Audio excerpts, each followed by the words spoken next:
Dairy products like milk, cheese and yogurt are staples in many people's diets. But can these foods we love so much be making our PCOS worse? Hi, my name is Despina and I'm a founder of PCOS Oracle, where I talk about all things PCOS and how to reverse it naturally. So if that sounds interesting and something you're looking for, then consider subscribing. Click that red button down below and click the notification bell to be notified when I upload a new video. Thanks to our sponsors, Let's Get Checked, for sponsoring the video, but more on that at the end of the video.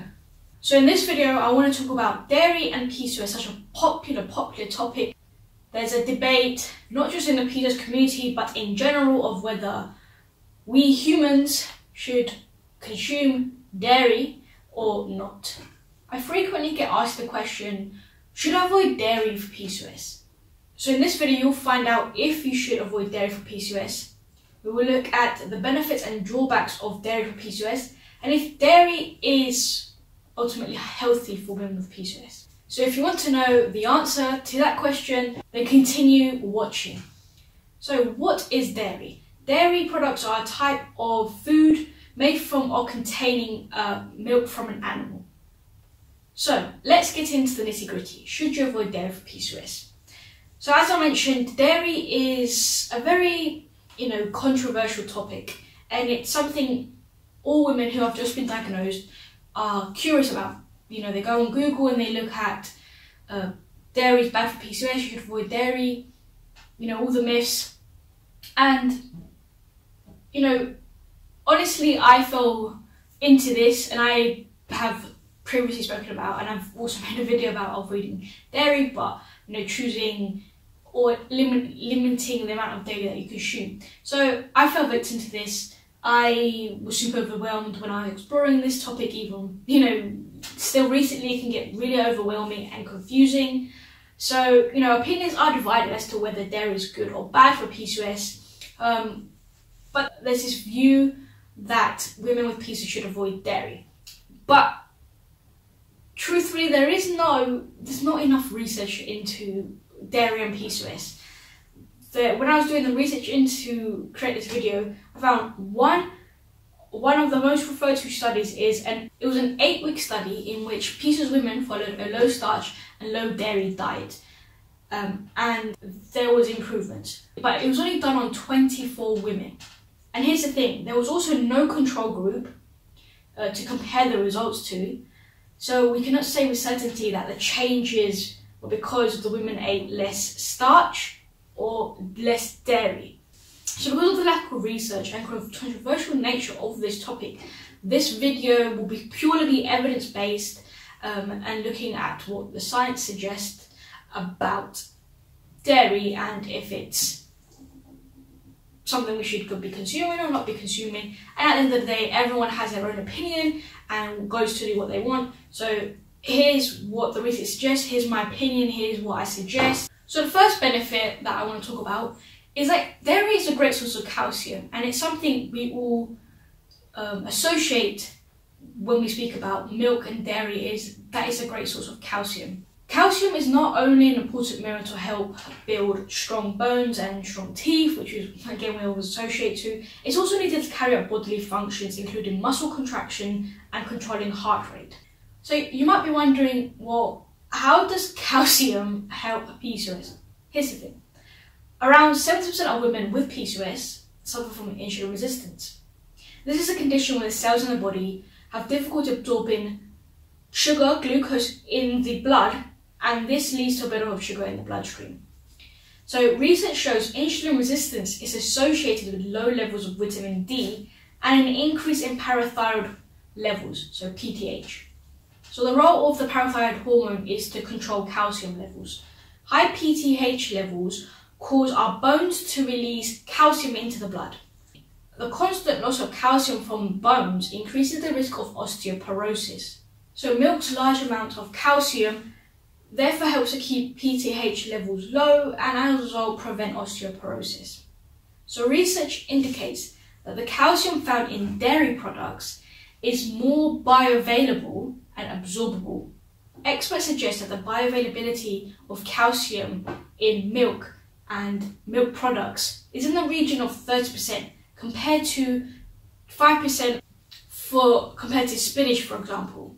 Now, some plant foods contain phytic acid and uronic acid, which inhibits the absorption of calcium, and as a result, they are not considered bioavailable sources of calcium. Check out the link in the description box where you can check the bioavailability of calcium in certain foods.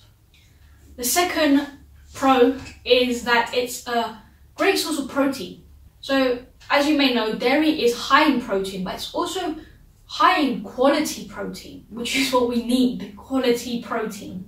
Protein found in animals are complete sources of protein, meaning they contain adequate amount of all amino acids. The third benefit is that dairy is a source of vitamin A.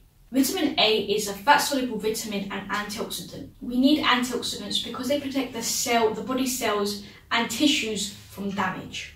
Researchers have found that vitamin A can lower inflammation, which research shows that most women with PCOS suffer from chronic inflammation, as well as improve inflammatory conditions, including acne and some forms of cancer.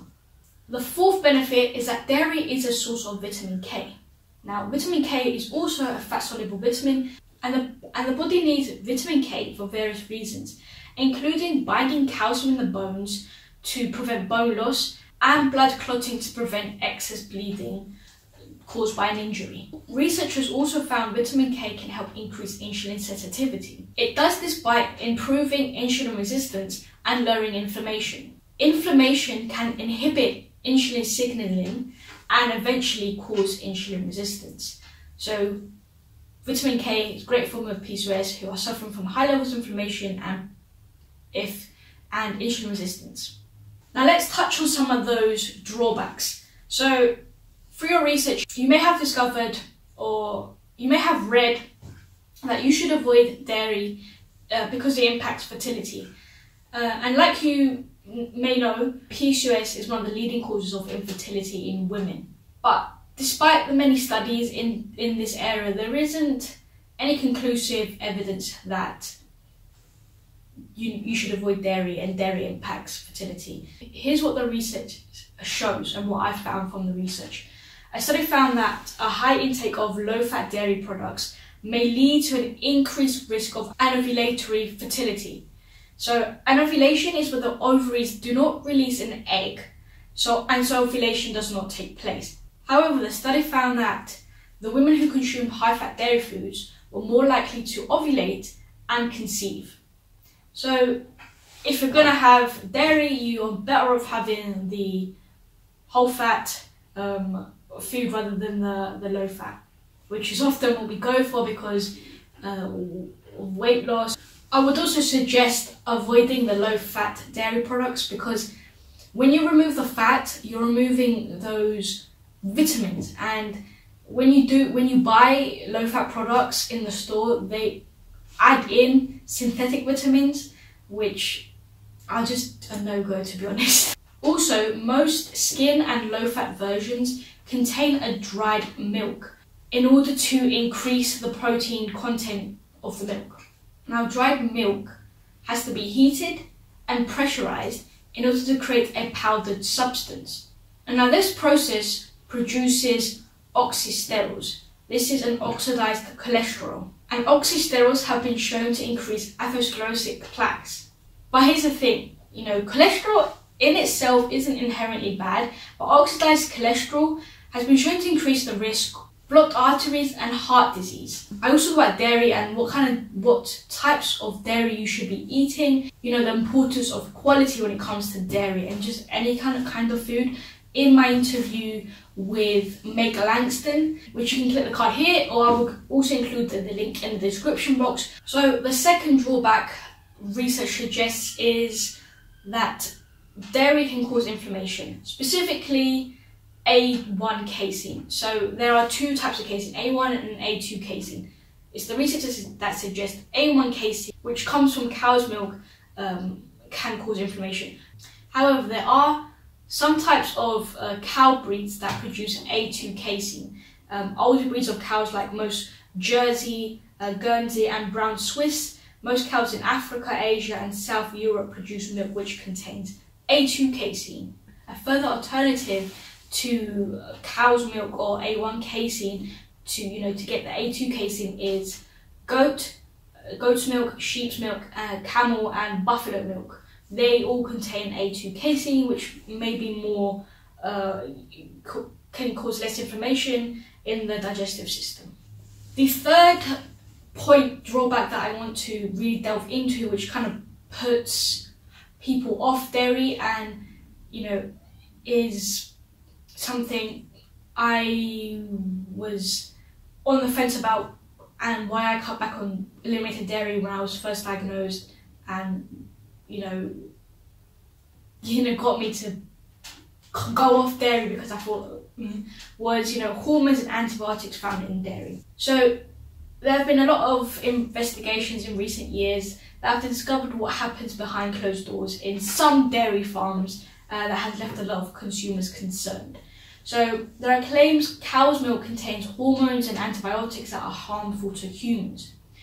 Like I said, I know that can put you off your milk and your cheese, knowing that something might contain hormones and antibiotics. But let's take a look at what the science says. So the first thing let's talk about is estrogen found in milk. So the majority of the milk we consume comes from pregnant cows. So during pregnancy, estrogen levels rise in blood and therefore they are higher than normal. So such changes can cause the milk to have higher estrogen levels. Now this may be a concern to you, but a study explains that the estrogens found in cow's milk are unlikely to pose a threat to adult health. Now, estrogen is not the only hormone spreading fear among dairy consumers. There's talk of cow's milk containing artificial hormones. Now, a man-made version of bovine growth hormone was approved by the FDA. Was created to increase the production of milk from cows. So research indicates BGH, bovine growth hormone, is not biologically active in humans, meaning growth hormones from cows have no effect on our hormone receptors. The use of man-made bovine growth hormone has been banned in the EU, Canada and Japan, but is still permitted in the United States. Third point within the issues around dairy is antibiotics found in cow's milk. So the thing is, increasing the use of bovine growth hormone to boost milk production, it puts a lot of stress on the cow's udder, and this extra stress can cause bacterial infections and problems with the milk. Cows may become more susceptible to infections called mastitis. So mastitis is a condition where the udder becomes inflamed. Inflammation can occur as an immune response to bacterial infection, and this condition can lead to the development of pus, which can end up in the milk. And then dairy farmers use antibiotics to treat it, then these antibiotics can end up in the milk. But dairy farmers are supposed to discard the treated cow's milk for several days until the antibiotic residue disappears. Before shipments reach our shelves, milk is tested, and if it's positive for antibiotics, it's rejected and action is taken against the farm. However, the FDA has reported that some dairy farmers are slipping through the checks. And this is because they are using antibiotics that are not routinely tested because they are illegal. Also, the use of bovine growth hormone is said to increase the production of insulin-like growth factor 1. So studies show that the IGF-1 found in cows is similar to the IGF-1 found in humans. Now there's some evidence that indicates there is a link between high IGF-1 and cancer. So to avoid these hormones, it's suggested that you opt for organic milk or reading the labels and choosing ones that say hormone-free. Milk labelled as organic comes from cows that haven't been injected with hormones or antibiotics. Sex hormones like estrogen, however, cannot be avoided because they are naturally found in milk. Now let's talk about lactose intolerance, because that's one of the biggest reasons, another big reason why most people avoid dairy, and around 65 to 75% of the population is lactose intolerant.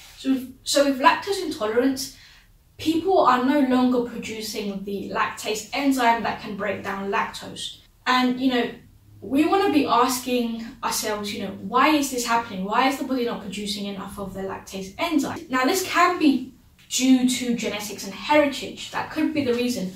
But also reasons concerning diet and lifestyle can be a reason why we no longer produce enough of the enzyme. So here's the thing: a damaged and inflamed small intestine caused by alcohol, drugs, PCOS, so polyunsaturated fats, grains, processed foods. So when the small intestine is damaged, production of the lactase enzyme is inhibited and lactose becomes hard to digest. Lactose intolerance and producing more of the lactase enzyme can be reversed, and this is done by healing the gut. Remove stressful foods that cause irritation to the gut, like nuts and seeds, PCOS, grains, and hard to digest foods like cruciferous vegetables, raw veggies, beans and legumes. And add in bone broths, gelatin, coconut oil and raw carrot to help seal the gut lining and promote a healthy gut.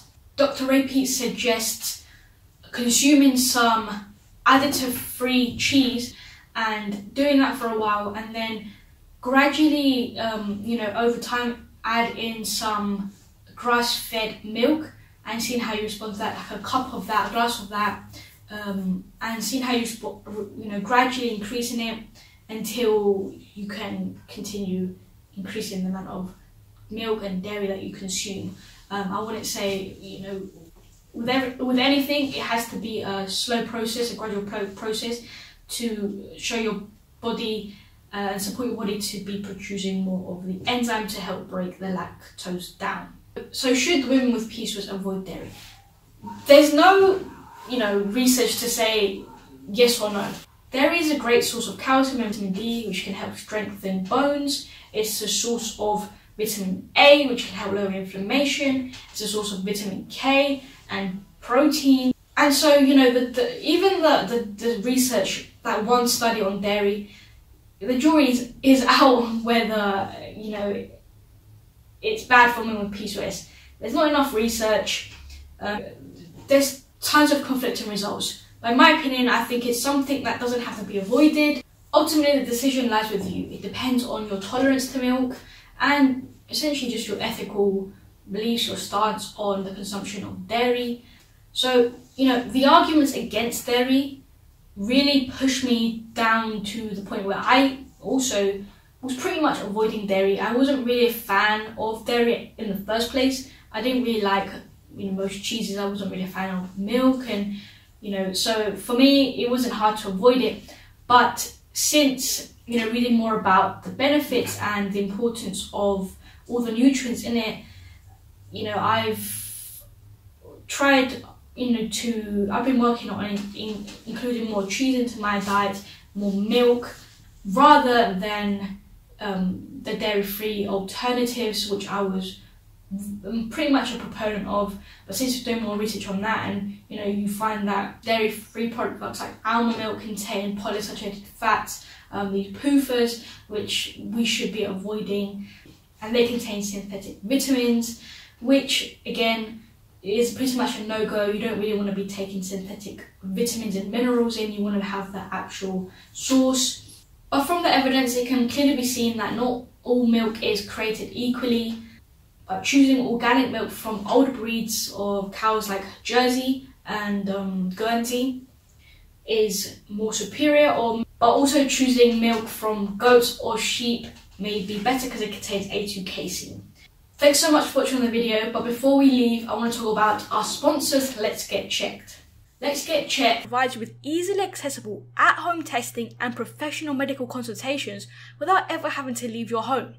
So the way it works is super simple. You choose a test kit online, Let's Get Checked then delivers it to you in discreet packaging with next day delivery.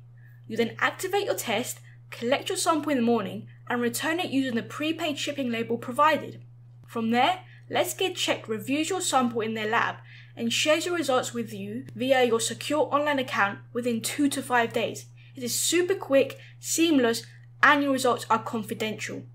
Once your results are available, they will be reviewed by a physician. A nurse will then contact you for a consultation over the phone.